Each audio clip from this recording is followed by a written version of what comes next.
Hi there. In this short lecture, we're going to do a review of sensation.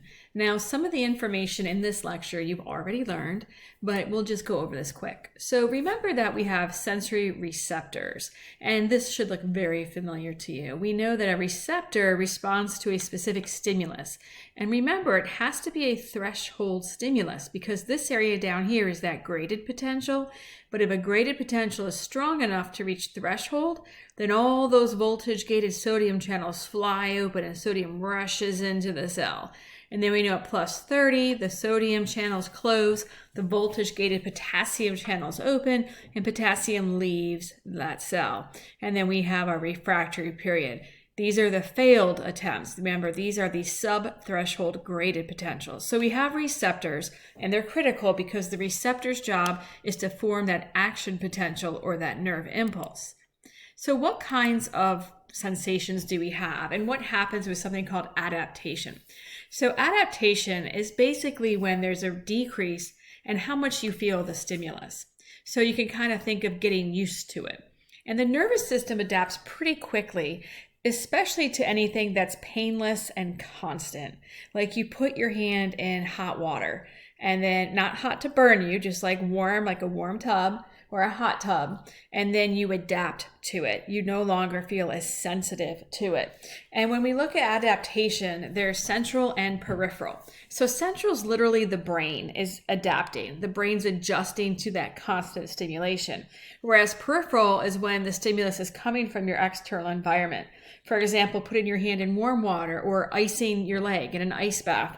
Those are going to be basically thermoreceptors, which we'll look at shortly, but they are adapting to the temperature change. Or when you smell something over time, you're not even aware of it anymore. It doesn't smell as strongly. And notice the key here, painless.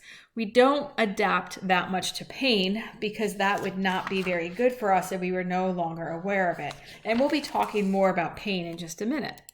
Now, we've talked before about the three general types of receptors. Exteroreceptors respond from the external environment, so hearing my voice right now, looking at the PowerPoint with your eyes. These are stimuli from outside of your body. Interoreceptors monitor everything inside. So if your stomach, if you're hungry, if you're thirsty, if you have to pee, all of these are your internal organs and functions. Whereas proprioceptors are specific to skeletal muscles and joints. These are things that pick up your joint location in space so you can walk and not have to look at your feet when you walk, or you could close your eyes and touch your nose and do that okay. Receptors are also classified according to the stimulus they detect. So we have chemoreceptors, and it makes sense, they respond to chemicals. And the biggest things with these are for our sense of taste and also for our sense of smell. Now, I just mentioned thermoreceptors, so a lot of these are in your skin, and they respond to temperature changes. Photoreceptors respond to light, and this is in your eyes, in the retina, and this is what allows us to see. Now, you also have mechanoreceptors and pain receptors. So pain receptors are known as nociceptors. And so this is just a generic word for something that causes pain. And mechanoreceptors are going to respond to like a physical distortion. They use those mechanical gates, so maybe like vibration or movement. Now, when we look at a nociceptor, they are pain receptors, but remember, they can respond to anything because if that water's too hot, it's going to cause pain. So we have pain from temperature, mechanical stress, stretching, and any time we have damage to the vessel. And notice again, the peripheral receptors do not adapt, which makes sense. The pain has to keep going to the brain. If you were to put your hand in very, very hot water, you want that receptor to come up, to fire and let your brain know it's way too hot. Now, I just listed some areas of these. Just know they're distributed throughout the entire body. And then when we look at these receptors, there's another picture. We'll talk later about type A and type C, but remember type A are those really large diameter, thickly myelinated fibers, and type C are like the gray or the unmyelinated fibers.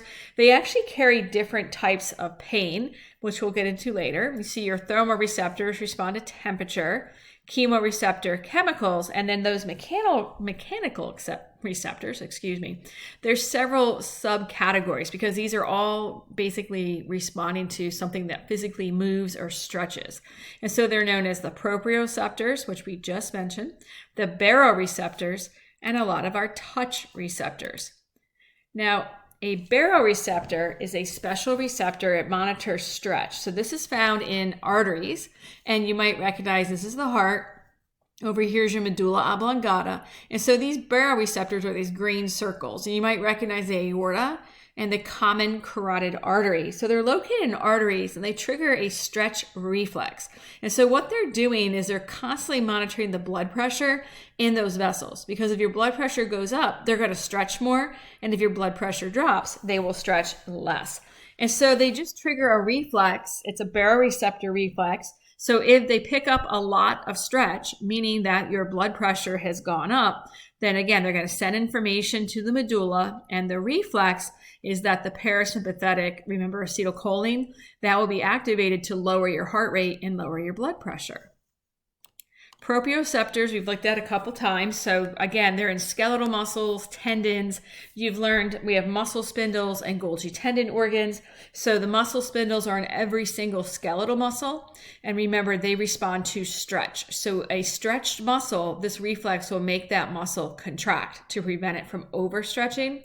And the Golgi tendon organ is inside that tendon. So when a muscle contracts, it generates force or tension. And if it picks up too much tension, it's going to force that muscle to relax. And then we have the tactile receptors. So in our skin, we looked at these previously. They respond to touch, pressure, vibration. Remember, there's two layers to the skin, the epidermis and the dermis. The Meissner's corpuscles, remember, they were up here high. So they're going to respond more to like light touch. And then we had the Pacinian corpuscles. They're deeper in the dermis, and these are the ones that respond to pressure. So I told you this was a quick one. Hope you enjoyed it.